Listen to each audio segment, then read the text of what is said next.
Good morning, good evening, good afternoon. My name is Coquito, formerly of Coquito, but now of Rican Reactions. A long time ago, I interviewed a great man, a great channel that was on the rise just like me, and he blew up like a rocket in space. This time on my second channel, make sure to hit that like, we're going to enjoy and have a revision of a great interview. So, ladies and gentlemen, I want to welcome to the today on the first ever episode of Coquito Underground, BX Sports Jedi Network, Kevin Cruz. What's up? How you doing, everyone? Hello, everyone. My name is Kev, Sports Jedi from BX Sports Jedi Network. Gracias, Alex, for having me on. Man, let's go. Let's blow this. You know what? I'm as fortunate to have good people supporting the channel like yourself, and we're gonna put you on my back and let's go. Let's strap it up. You don't need it, but your content is great, and we're just gonna continue to ride it along and let's go together. Let's send. Vamos para excelencia para arriba, papa. Exactly. Now, ladies and gentlemen, to give it a sense of who this person is, BX, can you give a little bit about yourself and what you do and how great you do it, sir? Absolutely, no problem, man. What's going on? First and foremost, let's salute the chat. Let's acknowledge the chat. Mr. Hector Project Nerd in the building. Krista Flash, saludo, salute. Hey, I'd like to. I'm just a kid from the Bronx, New Yorican that just loves sports. And one day during the pandemic, I just turned on YouTube, seeing people talking about sports, and I'm like, you know what? I've got an opinion just like everyone else, and I just started, go on different programs and was lucky to be given the opportunity to co-host the show, talk about the passion of basketball, and then I love baseball, being a Yankee fan, and I just started doing my own channel because at the end of the day, Alex, when I was watching sports, my wife likes sports, bless her, so she likes to watch sports with me, but not fully attention as a male, and I would talk to the dog. The dog will look at itself, lick his behind, and I can't have an intelligent conversation back. So I said, you know what? I'm going to start a watch along channel. And I started doing all the sports, different baseball. I had guys helping me, like we see Hector, Chris, and many others. Like yourself, like you co-hosted with me when we did WrestleMania. That's right. Night two, you were going along, and you know what? We're gonna watch these sports anyway. And one thing I love about doing the watch-alongs is that you get to speak to everyone across the world. Tú estás loquillo. I'm in Orlando, Florida, out of Bronx, New York, and you got good friends in Washington Heights. You got friends in Louisiana, all over the place. And we get together in this platform that is YouTube or anywhere you get, or Twitch, anywhere that we hear our voices. And we talk about sports, and not just sports, music, wrestling, you name it. You like yourself, I love your videos with the tourists versus in Puerto Rico. That's one of the great things that I loved about your channel, and it brings me closer, even though I don't go to Puerto Rico. But your insights and it brings that warmth right to me, and it was just like a match, great friendship where we got 2 years knowing each other, and it's been great. We don't be constantly with each other communicating, but we support each other no matter what we do in the background, and that's a great thing about this YouTube platform. And I love about that because again, we started off at almost about the same exact time, and you caught the wave of the pandemic because again, people were in their houses watching YouTube, just trying to watch a thing or trying to act like someone was around them in the moment. And I remember exactly when, and this has helped me, ladies and gentlemen. He helped me get to my 1,000 by promoting my channel out there. He has always helped me over the years, ladies and gentlemen. We have never met in person. We have never met by the terms of human to human, but by the terms of life, we have helped each other. And when I made my second channel, the first thing I told myself is let me talk to Kevin and tell him the bad news first off, but second, tell him that I'm still going. I'm still going to keep going. People are going to knock me down, but the point of getting knocked down is getting backed up and just doing it over and over again until you just can't do it anymore. And I'm just getting started, ladies and gentlemen. That's the fun thing about life. 41, don't look 41. I'm a sexy 35 by standards, but fact of it, I'm going strong. But thank you for giving me the chance to get to know you. And again, 2 weeks from now, Project Nerd HQ as well. We're going to have a nice little thing. And if Mr. Krista Flash does also wants to talk about his thing, we're going too many comments all the time. I love that. But now let's go to hey, sexy man. Hey, Alex in chat. Yes, keep on going. Love you, Onyx Blade. Check out his channel, Onyx Blade. He's already at 1,000. He also started at the same time as us, Kevin. Same exact time. He just got 1,000 a couple months ago, and I wanted to get to 2,000. Very cool stuff. And beyond, and beyond, and beyond. Don't limit yourself. Yeah. Exactly. Now, our first topic we're going to talk about today is something that we both grew up on, and it's wrestling, ladies and gentlemen. And can you please tell me if you can remember your first ever memory of wrestling and where it took you from there? Oh my God. You could say I am a third generation wrestling fan. Mi abuelo, God bless his soul, but may he rest in peace, got me into wrestling right before my recollection of wrestling was WrestleMania 1 from the very beginning. And before that, he would talk to me about all the greats, Antonino Roca, Carlito Colon, Chiqui Star, and all the greats from Puerto Rico wrestling, of course, everyone talks about right away when you talk about old time wrestling, everyone goes to Bruto San Martino, but he would talk to me about Harley Race. He would, he would Dory Funk, he would talk to me and get me into that. And then WrestleMania, it was just the one thing I love about wrestling is, to me, every time I watch wrestling now, even I'm going to be, by the way, I'm 30 days away from turning 47, which, thank God that the Lord has let me blessed to see me that. And by the way, 47 Puerto Rican is like, I don't know, like 29, 33. See, yeah. Yeah, around that. See. So every time I watch wrestling, even to this day and age, to me, it's a connection back to my childhood and my grandfather. And that's why I'm so passionate and in love with wrestling, because he will get excited and you couldn't tell him this was scripted. He will go nuts. He was one of those, from Manatí, born and raised in Manatí, Puerto Rico, and he loved wrestling, and his passion with wrestling just comes on to me, and I'm able to give that to my sons. My sons are 27, 26 years old, and they like wrestling. So I had the privilege to take them to the rest of WrestleMania, Madison Square Garden, the same thing like my grandfather, and that's that connection there that I have with wrestling, and I love wrestling until this day. It can't get old, no matter how drawn line or scripted or with all that. It's still, to me, it's just a staple when it comes wrestling, boxing, in sports. That's what it's all about. And to me, I can't wait when I become a grandfather to have my grandchildren and take them to the wrestling events. I go to NXT each and every Tuesday, live there, and every time I'm there, every time I get excited, I always think of my grandfather, what he would do, and he would go nuts and he would go bananas. And man, that's a high that I only, you have to live an individual to understand that. Of course, and I love that. We were talking about that NXT thing, because you do go there every week, and you have live on the spot news and everything else because you're there at the moment. But we'll get to that in a second. The news that happened, the wrestling that I grew up in, ladies and gentlemen, is about the same as him. I didn't grow up with a grandfather and a father to teach me, but I grew up being a 16-year-old kid and seeing Eddie Guerrero and Diamond Dallas Page do a astounding move, and from there I'm like, I'm gonna watch WCW. From WCW I watched ECW. I skipped the ruthless aggression, kind of lost my way, and then around 2013 saw Daniel Bryan, a guy who was like under 6 feet, looked like a hairy goat, beat the corporation, and just that got me back into wrestling. And then the domino effect after that, NXT Gold, and then SmackDown was really good after that. AEW was formed around 17, 18, yada, yada after that. But I want to talk more about the NXT adventure that you had. I call it the NXT adventure because, again, if I had a chance to go to Full Sail and do that, it'll be really awesome. How is the environment before you get there, and how is the environment after? Because I've seen you during, obviously, like the crowd itself, but before and after, how is it normally? First and foremost, you have to go to Full Sail, drop your vehicle off, get on the booster list, but there's a long line. But here's this: when you're on a long line, guess what you do? You fraternize. You meet good people. These folks come there. They come in week after week to Performance Center. You see a lot of regulars, and you just start becoming conversation and have conversation, and you become bond of friendship over wrestling. It's phenomenal because you see them, you get to know them, you get to talk to them, you start to know what wrestlers they like, what wrestlers they don't like, and everyone before you get to Performance Center is so enthusiastic.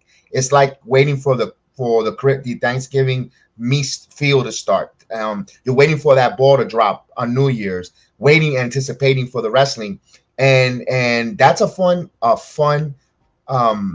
event to go to and waiting, anticipating. Sometimes there's some little things that get out of hand with the line skipping, like anything else. We're all humans. But all in all, you could say 85% of that experience, even before you get to watch the wrestling, it's a fun atmosphere. It's really cool. Everyone's respectful to the most part, and you really have a great time there. I advise everyone, look, if you ever go to Orlando, if you ever come down to Orlando for like a week or whatever, and you want to save some money, NXT, you just got to sign up on the Facebook account. It's not going to cost you nothing, just your time to get to the arena.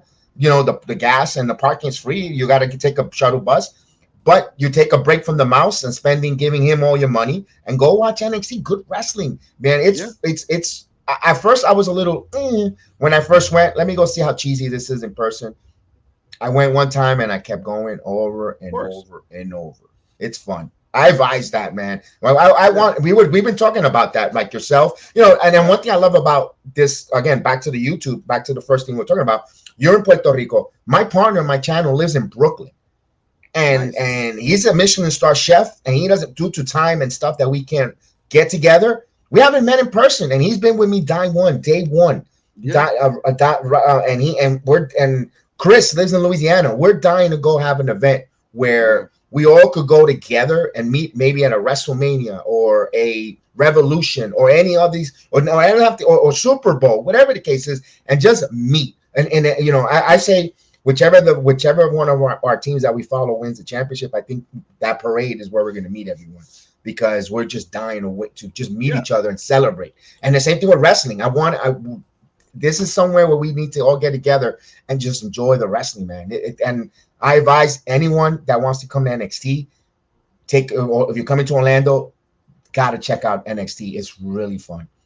Now, 3 questions before we get to the next topic, because again, we could talk about wrestling for an hour, but this is not a wrestling podcast. This is a general topic podcast. We'll put that out there right now. Now, what is your thoughts on, this is a 2-part question of the first one. Mm-hmm. What is your thoughts on Trick Williams and the sudden rise pop of Booker T putting those ad-libs in his song that just came out? That thing is viral as hell. Yes. I'll put that out there. Look, Joe, as I had an opportunity to, not just at the Performance Center, was invited to something separate with Trick Williams and invited us to go to. He had a premiere. He has it. By the way, check out his YouTube program called Tricking Ain't Easy. Trick Williams has a comedy series. Tricking Easy. You're gonna love it. It's funny. It's homemade, but it's funny as hell. All the actors, all the persons there, I know in them. They had a premiere party. I managed to meet them, go there, spend time away from wrestling. And that guy is a nice dude, bro. Talk about a dude outside the ring that is awesome and humble, phenomenal. To his rise, well deserved. He earned it. The guy earned it, put in the work. I remember he was a little with his wrestling skills, but he going to Booker T's academy for the summer. He came back a different wrestler, and his skill set and his work ethic is showing now, and the crowd appreciates that. He's also been great with the crowd when they go to commercial breaks to tell you about go buy Pizza Hut and all the other stuff, all the ads. He's around there talking to people in the Performance Center, making friends, giving that fan base an experience, and giving the young folks or second generation people there a good experience about coming to NXT or even the house shows.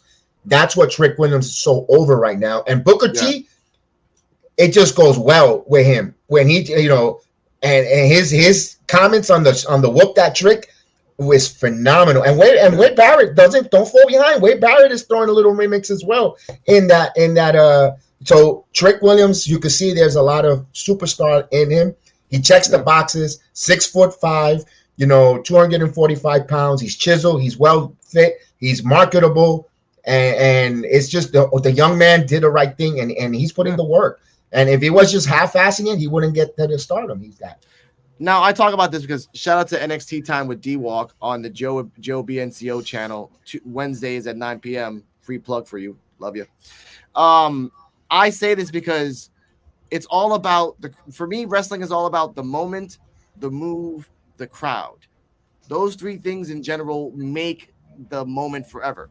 Now, again, I've been watching. I don't watch NXT, ladies and gentlemen, or AEW, or I talk about it, but in clips because again, I have a life and I have a girlfriend coming up that's gonna be my wife soon.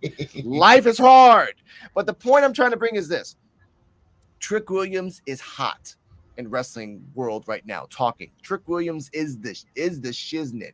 Now, question for you: do you think it's a good idea to let him simmer until WrestleMania, after WrestleMania? Because again, the day after WrestleMania, whoever gets called up is the guy. So you can imagine all those hardcore wrestling fans the day after WrestleMania, and then Trick Williams gets debuted, and the whole stadium says, "Whoop that Trick."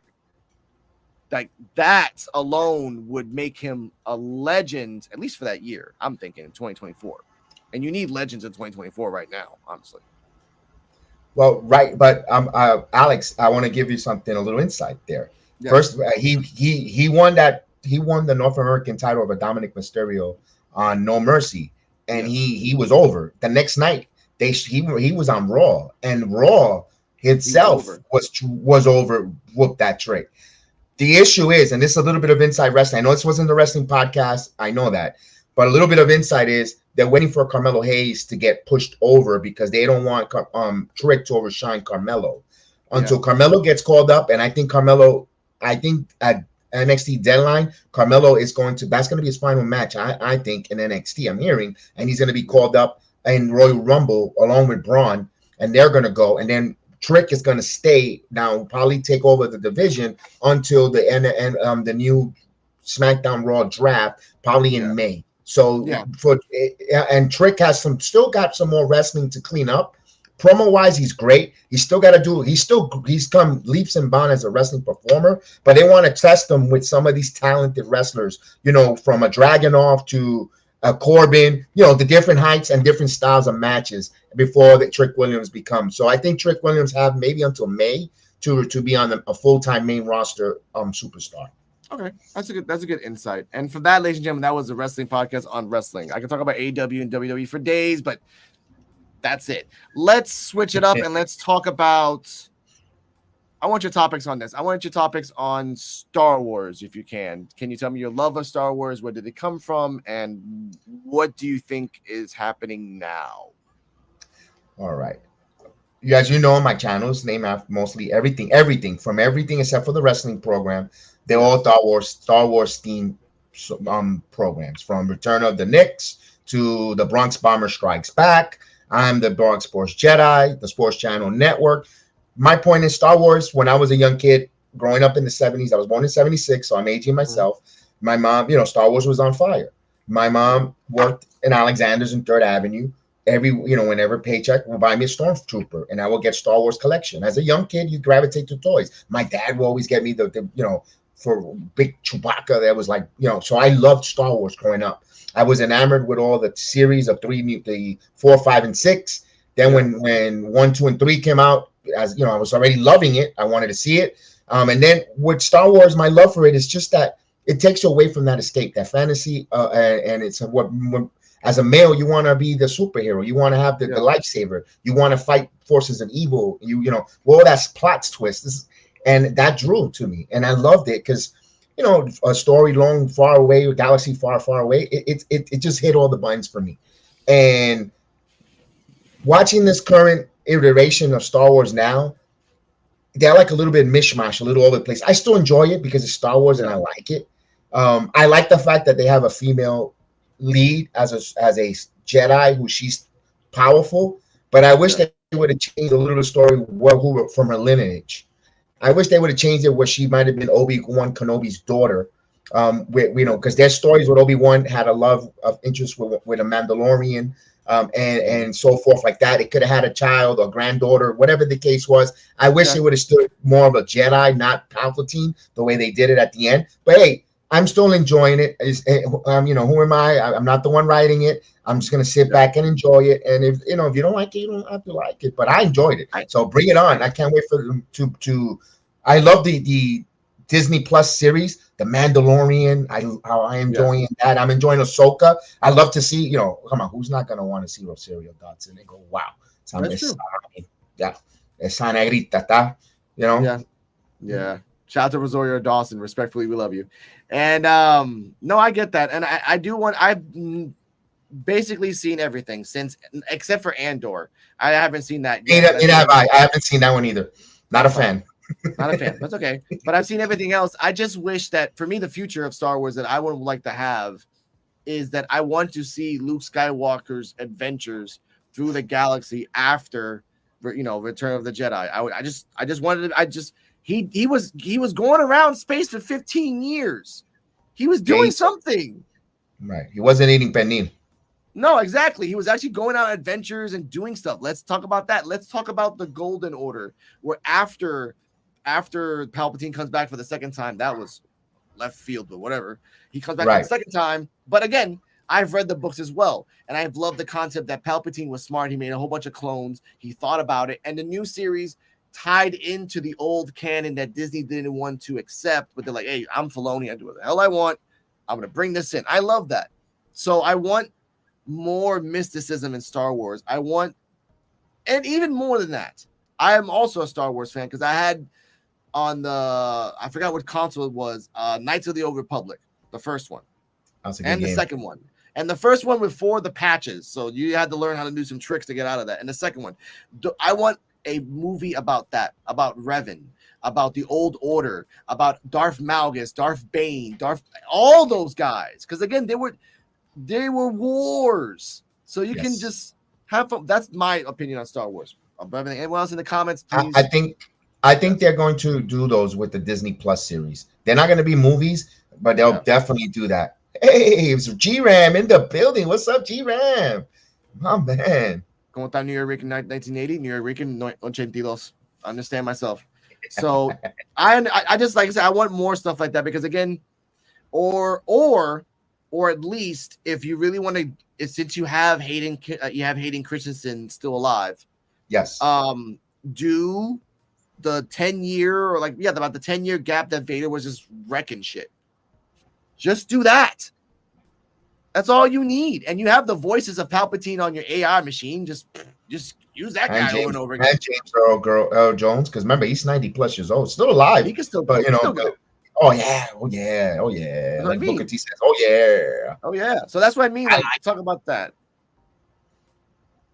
That's what I'm thinking. I love it. That's what I want. No, I'm all for it. But they're teasing a little bit there, Alex, with the AI Luke Skywalker, right? And when the Mandalorian after seasons that final episode of season 1 got me crying. And what? You talk about wrestling mark? I marked out in my house because I saw that X-wing comes up, and the minute that he comes in there, and I saw that, I go, wait a minute. As soon as that jet, I go, that's Luke Skywalker's wing, X-wing, and then he was walking, and goes, nah, it can't be Luke. And then when I saw it, I was like, whoa, Luke. That should have been a live reaction watch on. Talk about me being a Donald watch on. That would have been, I think I would have got about over at least 10,000 views of me marking out and acting like a fanboy watching Luke Skywalker's on TV there. Oh, my God. People lost their crap. I lost my crap, but we'll talk about Star Wars another time in our lives. Let's move on to another topic that is controversial, but on the rise. Marvel versus DC. Now, I'm not going to ask you, are you a Marvel fan or DC fan? Because a real fan loves both. But what do you lean towards more, if you want to say like that? All right. If you're looking behind my shoulder, and I usually put green screens. I always have a green screen. So you have a peek. Lately, I've been having peek into my living room. If you look in the back, and if I were to move the cameras left and right, this whole room is full of DC Marvel comics. It's not. I have a little bit of sports stuff, and the rest is all DC Marvel comics. I love them all. I don't have a preference. I could sit down and watch any one of these from Marvel. Superman is my favorite.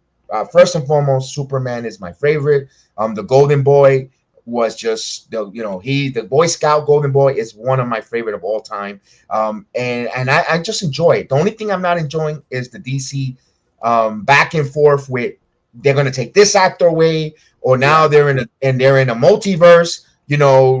Harvey Keitel is no longer Superman. This other guy, Gal Gadot, is First of all, I didn't feel Luke. I didn't first receive Gal as Wonder Woman because I thought she was too thin. But then I looked at Linda Carter because I had a crush on Linda Carter for many years. Oh, of course, everyone did. beautifulest woman in the world as Wonder Woman. And I'm like, man, that's a hard shoe to fill. Gail did a phenomenal job in filling her. And like, wait a minute, look at, and now you're gonna change it again, you know? Yeah. And now, you know, Jason Momoa, perfect Aquaman. He actually gave it a little, although you could say he's Lobo, he could play more of a Lobo, but Lobo's a secondary character. And I wish they would leave. They would have left Snyder to do the Superman, the DC movies the way it was we want it to be done. Warner Brother again keeps doing stupidity. I don't get Warner Brother with their stupidity because I subscribed to DC, the DC network when as soon as they came, DC Universe when it came out. I enjoyed all the DC programming from Titans to Young Justice. Justice was phenomenal. All of that, and now it's like, what are we doing here? You know, there's nothing good. That's where nothing good. And Marvel was killing it with She-Hulk, even though, you know, it might be comedy, but it's something to keep us. I enjoy She-Hulk. I thought She-Hulk was different because we gotta show the women superheroes something. No, I get that, but when the director themselves said that I trolled the fans on purpose, I'm like, you just kind of got me on. Like, I loved Moon Knight because of the representation of Egypt and everything. I loved Moon Knight, and I loved a little bit of Miss Marvel, a little bit, not a lot of it, but a little bit of it, because again, they were just trying to lead into it. But now, yes, of course, Rated R, Zack Snyder DC movies have been the best. But for me, I was gonna say about this: DC and Marvel are two different entities. And if you want in terms of fighting, Marvel has good movies, obviously, because they can dump money out there. DC has great animated movies. 95% of them have been awesome. 5% of them have not been that great. I still remember Batman Ninja. It was not a good idea, but they did it anyway, whatever. So that's the difference. DC has also been trying. They did try with Shazam. It did work. Second one was more comedic. Didn't really work out as much. They tried with Black Adam. Not really a good idea. Great concept at first, but the backlash is we'll never see Black Adam versus Superman, which pissed me off. We'll never see that. And now DC is delving into more TV shows because they did bring back Watchmen. They did pop out with Peacemaker, and Peacemaker season 2 is coming out. Now James Gunn has a whole little 10-year plan, which I'm actually confident that he will do, which I'm happy for. I love that. I want to see Booster Gold. I want to see the Bat Family. I want to see Superman and stuff like that. You know, are normally good, but Marvel wins this. Of course, Marvel wins in the cinematic department. Absolutely. But I will tell this everyone in the chat, whoever was going to hear this, whoever will ever hear this. Under the Red Hood by Batman animated is by far the most greatest, saddest movies ever because it will make you cry because you have to watch it until the last second to understand the story. And that's when a good story is made, when you can't skip it until you get to the last second. Marvel has not done a good cartoon movie. No. I'm sorry. No, they haven't.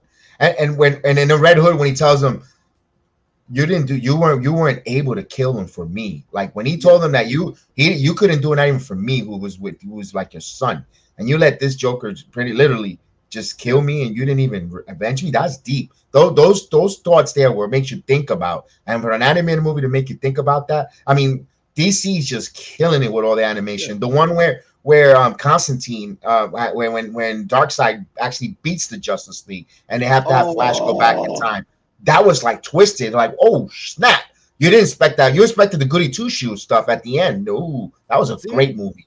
Thank you for bringing that back because we got another comment from Krista, New York fan. I don't know what it says. I don't like the bad. I understand that. For me, I love that because I am in a war with commentators on YouTube and DC because they don't want to acknowledge that was the genesis of this new animated universe that's coming out. That was the genesis. I love that. You know what? I love that show because it was like four mini episodes. They talked about they talked about Strange. They talked about Constantine. They talked about Adam, something like Adam Warlock. Different things. But I loved that they said, you know what? We've been using Darkseid for about 20 years now, animated. We've been cycling his ass over and over and over. There's a whole bunch of things to go. Let's use Cthulhu. Let's use the anti-monitor. Let's use this. Let's twist it slightly to the left and see what happens. I love it. I love it. Especially DC. I think their villains are weak, corny or weak. And you have a Darkseid who's a badass. You gotta make him portray him there. And especially when they did Justice League War, when he was reintroduced, that was phenomenal. Like, yes, please give me more. And it took the whole Justice League just to get him, just to hurt him just a little bit. It was phenomenal. DC kills it when it comes to animated movies. Even Batman Under the Gaslight. They did it back in the Jack the Ripper time. That was a very underrated, very underrated good movie. Animated movie. Very good. The last one he did as well, that was like Batman in 1920s, where again he has to fight Cthulhu, become a bat demon to protect. Now there's no more Batman. Now there's just like Demon Bat that will protect. Again, DC, when you have a 10, 20-year plan, Bruce Timm, shout out to Bruce Timm. When you have that guy in the background, the same guy who did Justice League animated series, just Batman animated series, Superman animated series, Young Justice, and Teen Titans, he did all that. He is their James Gunn. But Marvel can do something that DC can't. They can handpick actors, put them in certain situations, put millions of dollars, and then say, make this into a movie. Again, WandaVision, great series, great actor, great emotion, great money thrown at it. We probably will never see White Vision until maybe 2027 when the Kang Dynasty shit happens. That pisses me off. DC's like, hey, we got like Constantine messed things up called the Living Universe. And in one movie later, boop, Batman and Superman's gone. Another movie later, a demon's popping out. Another movie, it all connects. We're not going to wait 4 years. For the record, Shang-Chi was okay. Not really a fan of it. Didn't like it. This is a good reference. Thank you, Onyx Blade. Trigon and Darkseid are DC best villains. And thank you for bringing this up, Kevin. In Justice League Darkseid War, at the end, it was Trigon versus Darkseid. In the end, he told his daughter Raven, "This is the best birthday gift you've ever given me." Beating the shit out of Darkseid for eternity in a black hole. And Cyborg died. And the last words he said, "Suck it, bitch." That's it. Yo, that's gravitas. That's what I mean. Thank you, Onyx, for that, man. And Joker is overused. I will not say anything because that's just my opinion. And Lex Luthor, while good, is poorly. In movies he is. He's poorly executed in movies. He's always been. I've always liked Gene Hackman. He just liked he wanted to have land. He didn't care about space. He just wanted to have land. That's it. Yeah. Every man wants land. To me, Christopher Reeves will always be Superman for me. Of course. Always. Again, but no matter who you bring in back and forth, I grew up on Christopher Reeve. That's my Superman.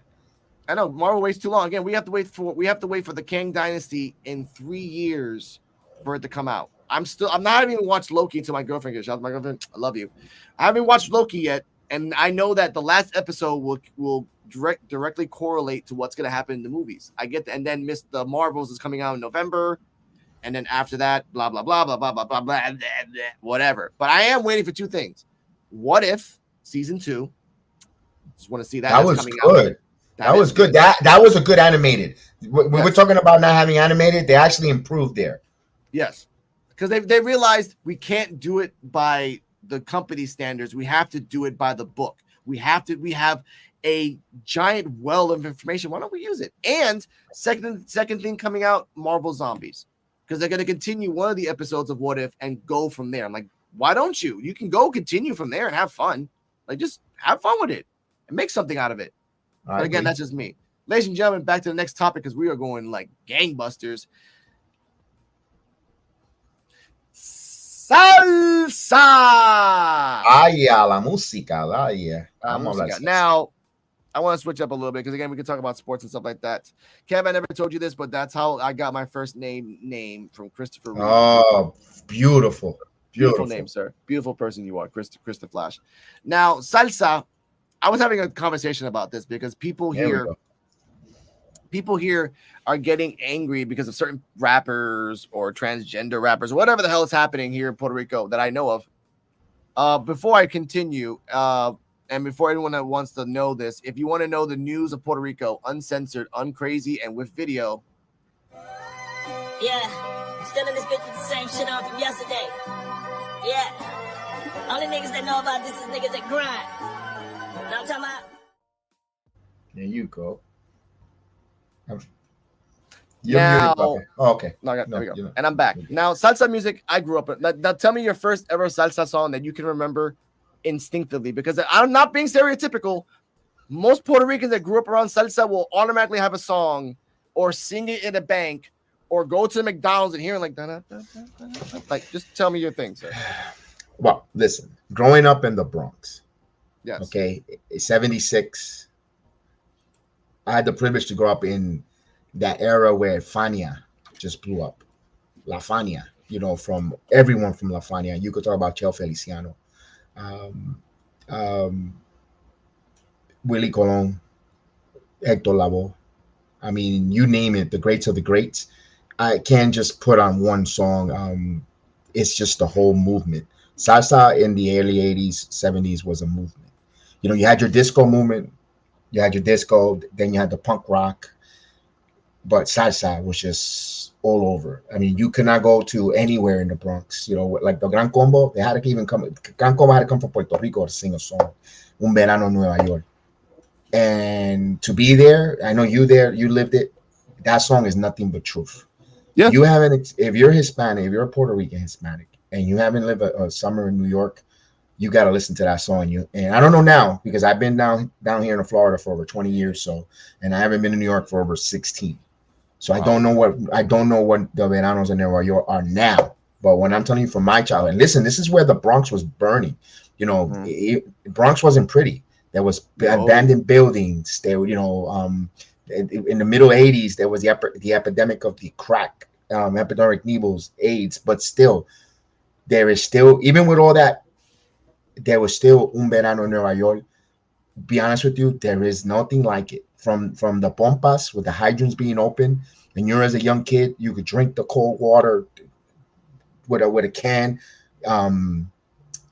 get sprayed with water. You know, that was your pool, the pump, the basketball courts, everyone outside. You're listening to everyone playing different music. To when I associate the soundtrack of my childhood, to be honest with you, I have salsa from anywhere, from any genre of salsa.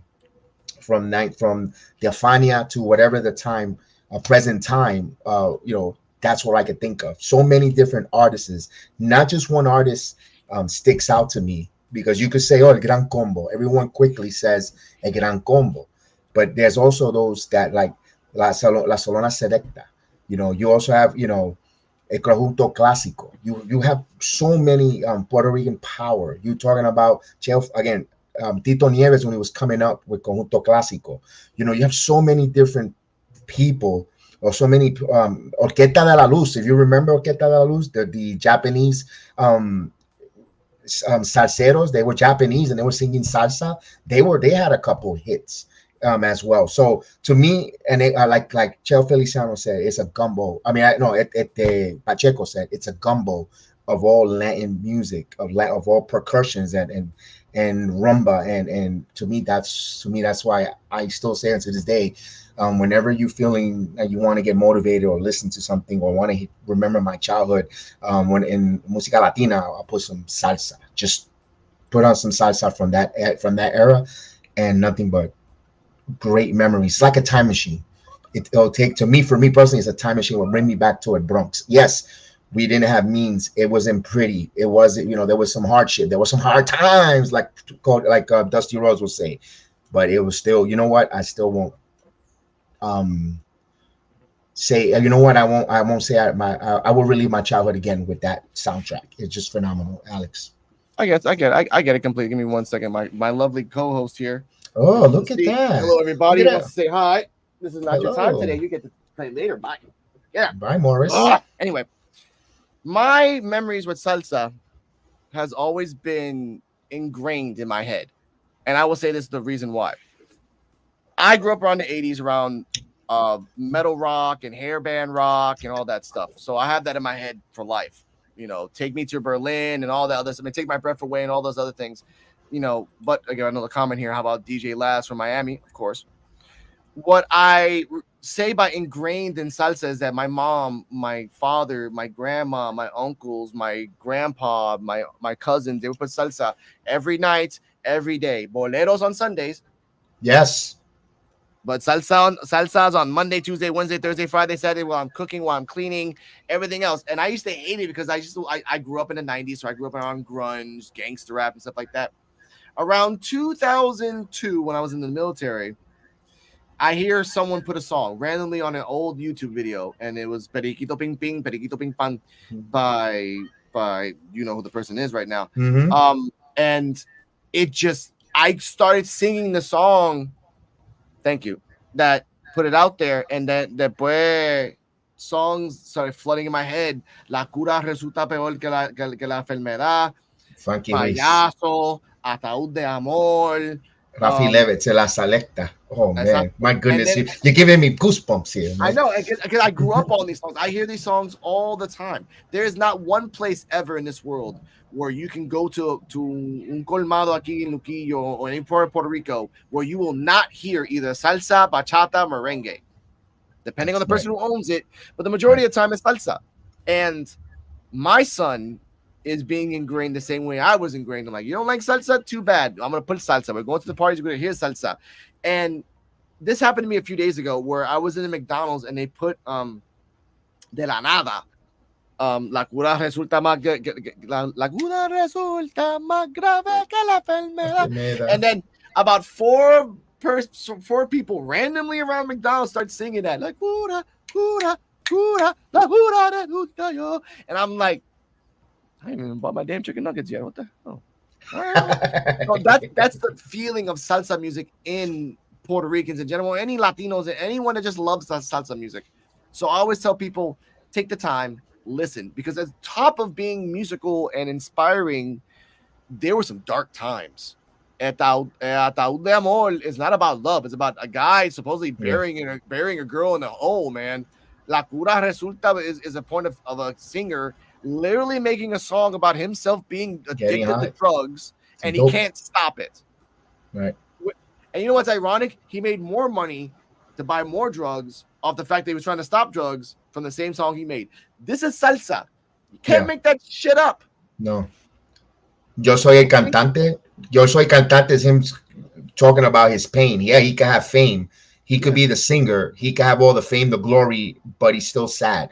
No one knows that he's sad when he leaves the stage. He puts on a show to entertain us, but no one knows if he cries when he's not there. I mean, those are deep. You know, Ruben Blades, one of the greatest poet singers. You listen to his, and it didn't happen to me until I got older. When you're younger, you just think it's it's cool. When you get older and you start appreciating and listening to the words, it's like, damn, these words are really, because before I didn't listen. I used to listen to music to listen to music. Now, when you get older, you listen to music and you listen to the words, what they say. You're like, damn, this was deep.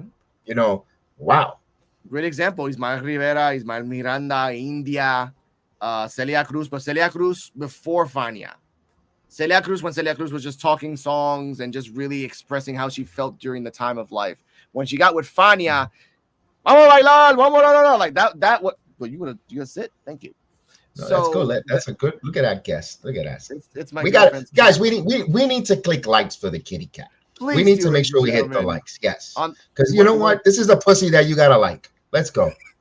Oh, my girlfriend's gonna love that. Now moving on from that topic, before I get regulated by YouTube, to the next topic and probably the last one, which I do want to talk about, is general sports. And this is a great topic. Can you tell me your top 3 most sports, like general sports that you like in general, other than wrestling? Take away wrestling. I'm going to keep wrestling away because everyone says that sports entertainment. But competitional sports, you know, being a New Yorker, who's not going to love boxing? Of course. You know, unfortunately, it's sad to see that boxing is a dying sport. It's no longer one. They don't allow you to cover it the way we want to cover it. They put too many restrictions for us. You know, the way we want to cover wrestling, throw a video clip here, put it on intro. We can't do that with boxing for some reason. A lot of copyright, a lot of infringement there. Because there's so many people that have their fingers or their hands in the pocket of making money revenue wise. boxing for us being it's phenomenal. Grew up watching with Fero Gomez, Hector Mato Camacho, Duran. You're talking about the greats of Tito Trinidad in his heyday when he was coming up. All those people that brought us glory and nostalgia in Puerto Rico boxing, but not just the Puerto Rican boxers, but boxers in general. Marvin Hagler, Hearns, you name it. When Tyson came on aboard, boxing is a general sport that I enjoy watching. The combat, the now first and foremost the event. I know that in the Bronx, when certain people only had WHT or HBO, everyone would go running to the house. It was my grandmother. Grandma would cook, and all uncles, cousins, but we all sat around and we wanted to be quiet to watch the boxing fights. And that right there, you associate as a general sport the love of boxing. Also, I love baseball. Also another sport being from the Caribe.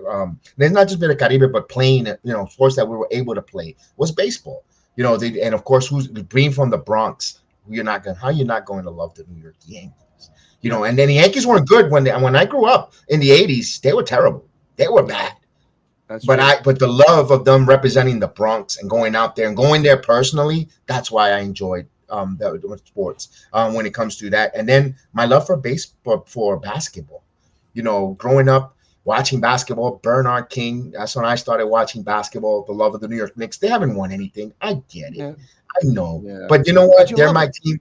They're the ones that represent my city where I was born, where God gave me the opportunity to open my eyes and come to the world in New York. And that's why I root for them extremely hard no matter where I'm at. I could be in Orlando. I could be if I go to San Antonio, if I go to Puerto, I'm still going to be a New Yorker because that's the land that my mother gave birth to me. And that's why I root so hard for my New York teams and love it because it's a pride because from where I came from and where I'm at now, where I'm going to continue to go.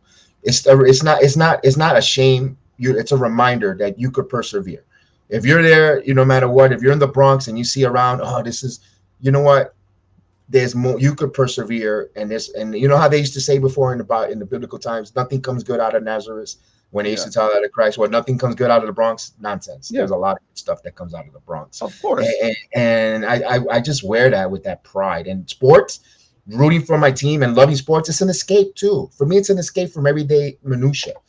I'm going to watch players. I'm going to get entertained. I'm going to disconnect from the power company bills. I got to pay my mortgage, XYZ. I'm going to watch the sport. I'm going to have fun. See some guys win. And I want my city to win and have that city pride. That's why I love sports in general. And that's why I just stick with it. Okay. And you haven't told me a third one. You said baseball, boxing. Basketball, the Knicks basketball. Basketball. And, of course, football. But I'll be honest with you, I got into American football around 1986, 80, when the Giants winning the Super Bowl. Yeah. And then 1990 when they beat the Bills, watching as a young kid. Didn't know too much of the rules, but I was rooting for them. But I'm a Jet fan. And the funny thing is, I seen the Giants win Super Bowl because you know why I became a Jet fan? The most dumbest thing, or to me, it's funny because I watch a movie named Flash Gordon. Remember Flash Gordon? Of course I remember Flash Gordon, one of my favorite movies of all time. And it goes back to comics. Everything in life, Flash Gordon was a New York Jet quarterback. Yeah, and Flash Gordon went and saved the universe from me. And I said, you know what? I'm going to root for the Jets. Just because of that. And the Jets haven't found a quarterback. Maybe they should bring back Flash Gordon to quarterback their team. And that's why I'm more of a Jet fan over a Giant. I've seen the Giants win Super Bowls. 4. Yeah. But I haven't seen it. But I'm more of a Jet fan. But to me, that sports, the 3 top ones is boxing, baseball, and basketball. Then football. But it changes from year to year. And hockey, the Rangers. I like sports in general. I'm a sports head. I'm a jock. I'm totally been a jock. And I said, look, if the Lord would have blessed me being 6'4", I would be playing professional somewhere. Seriously, because I had that skill set, that love, and that passion, that work ethic. But I'm 5'11". I wasn't going to make it there. I had a mean fastball. But let's face it, when you're not tall, you're not going to get anywhere. Of course. Thank you, Onyx Blade. Love you. All right, Onyx. But I get it. Like my top 3 are boxing, but boxing was only good like around 2005, 2012. It's kind of over here in Puerto Rico. This is not really like unless someone Puerto Rican fights, and you have to know that person, then you'll watch it. If not, like whatever. And my second one actually is a little obscure: dodgeball. Grew up around dodgeball, like dodgeball. And my third sport that I will watch, which is really weird, is That's a weird one to say because I don't like football. I don't like soccer. Ping pong. All right. Okay. Olympian ping pong, because there actually are Olympian ping pong people, ladies and gentlemen. Someone won here a long time ago. We had this big parade for a woman that won in ping pong from Puerto Rico. I'm like, wow, did she win the world? All right, cool, man, I get it. But that, ladies and gentlemen, was General Sports. Thank you, Mr. You know, I'm not a fan. I'm not a fan of Global Gym though. I've never. And by the way, part 2 is coming out. By the way, yeah, I knew you were gonna get that reference from Dodgeball the movie. Of course, man. Like one of my favorite movies too of comedy. And the rumor, before we get the final thoughts, the rumor for Dodgeball 2 is that they're gonna flip the script, because remember at the end of part 1, the good guys got the money and they won, and the bad guys lost. So we're gonna go by real time, skip about a decade plus. Now the good guys are the bad guys, and Ben Stiller's character is the underdog that is trying to get his life back. Oh, Roy Goodman. Goodman is going to make a comeback. Yeah, so imagine Dwight Goodman fat trying to fight the good guys who are Vince Vaughn, but they're not good guys anymore because they just got corrupted by greed. Peter LaFleur. So Peter LaFleur is now Peter LaFleur. I do want to see that. So I'm really happy for that. They got all the original actors. Everyone's coming back for that, so I'm really happy for that. Really excited. Ooh, I wonder if Chuck Norris is going to be in there. Freaking Chuck Norris will be in anything. Chuck Norris will always be in everything. You know damn well it's Chuck Norris. Give him $20 and a sandwich.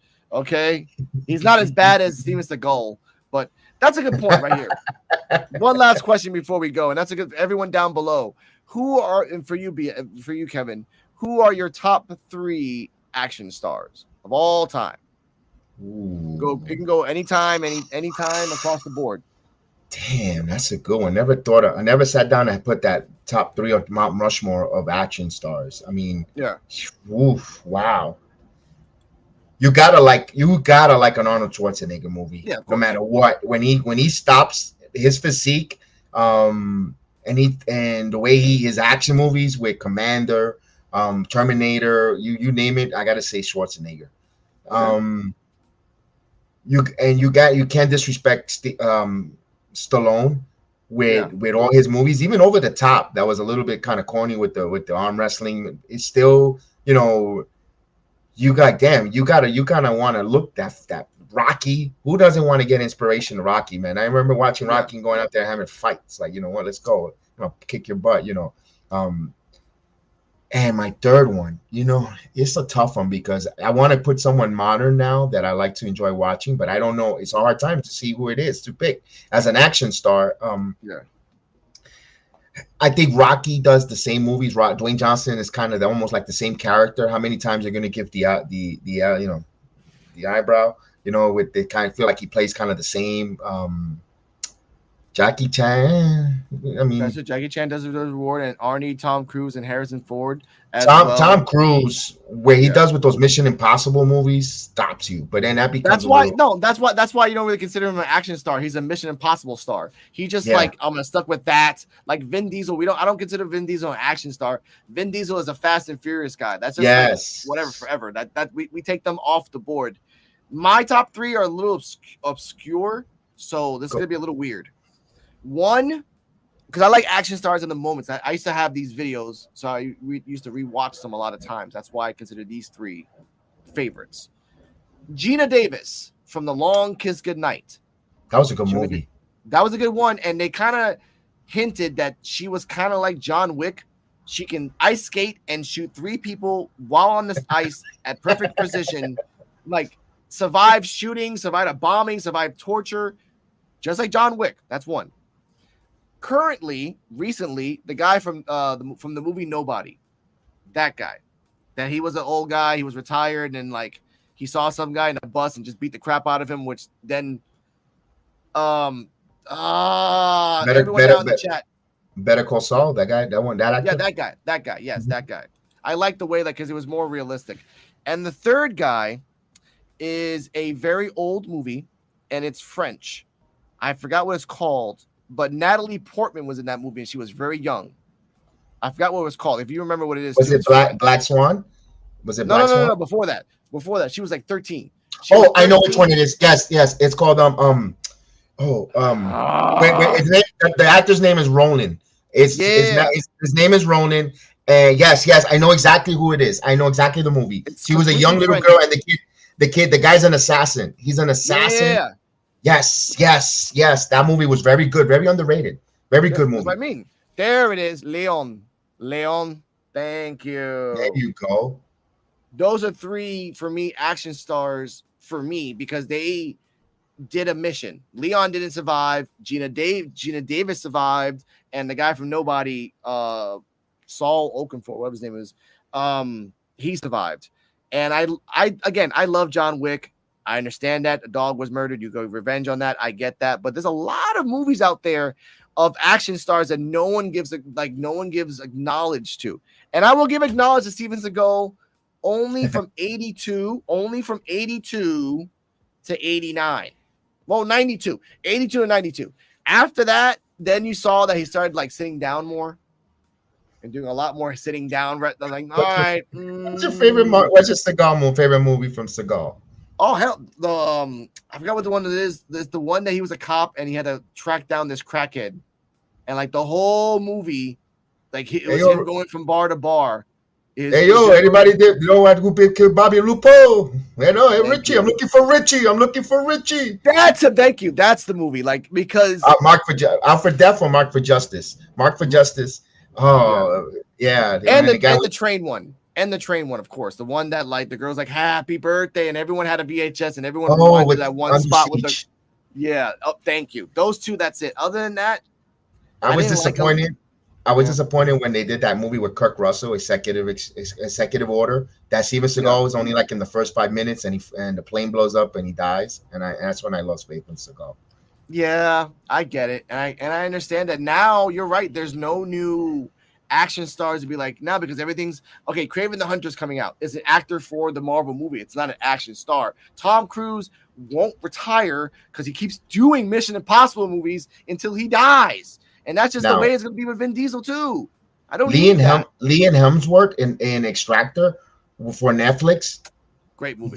Great movie. Keep an eye. He's a hell of an actor when it comes to the action scenes. He fits the part. He's not just Thor. You're waiting for him to, there was a scene when he took the hammer in Extraction 2, and I thought it was like, oh, give it. But those movies were pretty good though. I gotta give him that. It was, and I respect him for that. But like I said, there's movies in general like that. There is no action stars to be like, yeah, I'll watch it. I mean, the last Batman that came out was a good movie, and the actor was a good actor for me. Great representation of Batman, early Batman, year 2 Batman. So I love that. People tend to forget I didn't like that actor. He perfectly represented year 2 Batman. Year 2 Batman's all over the fucking place, and he's just learning. Right. Get over it, guys. God, Jesus Christ. Right. It's just they just don't want to see. They think he's a Batman, but they want fangs from and glow. Oh, that's a good point. Good point too. Denzel is a good action star. In terms, he didn't do a lot of action films. That is true. He doesn't do that. He doesn't. He's lying. He's making fun of that. Oops. Yes, he's making fun of that. Denzel's only 3.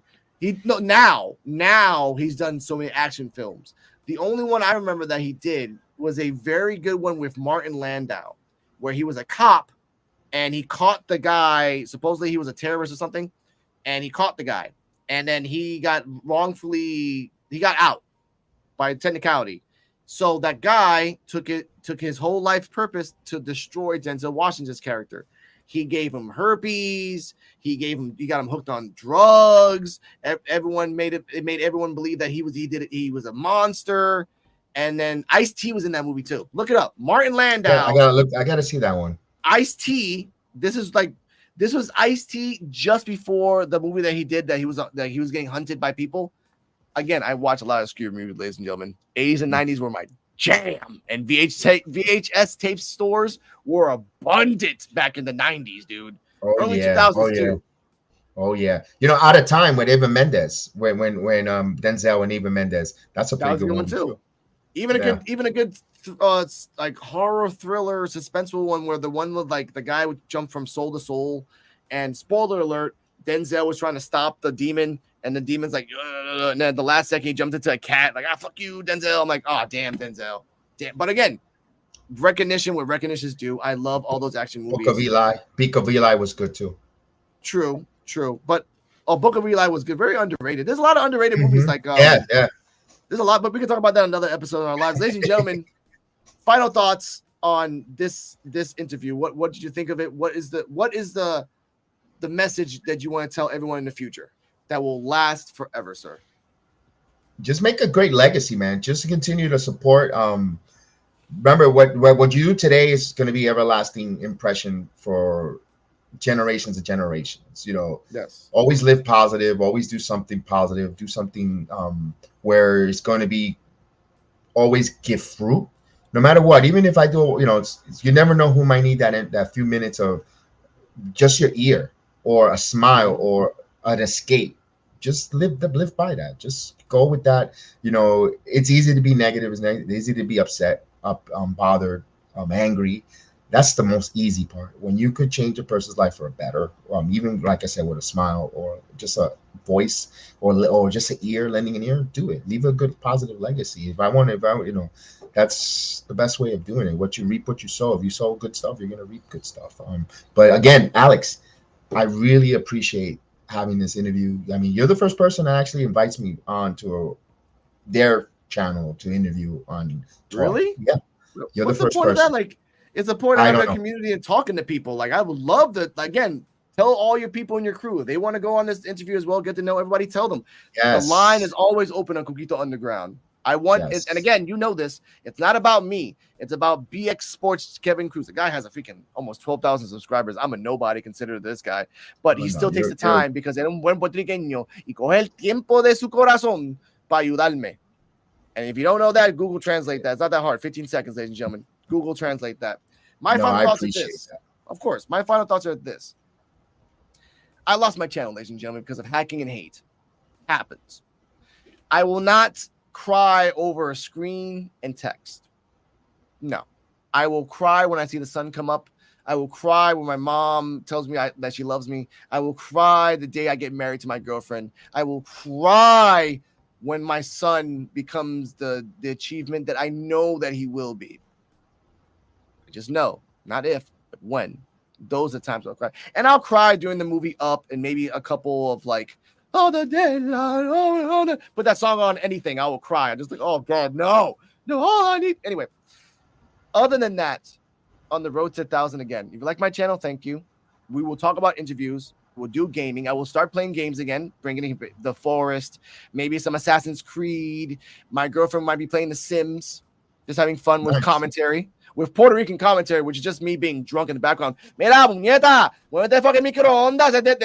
Demasiado caro. Compré más barato. ¿Qué te pasa? So that might happen in the background. Stay healthy. Stay happy.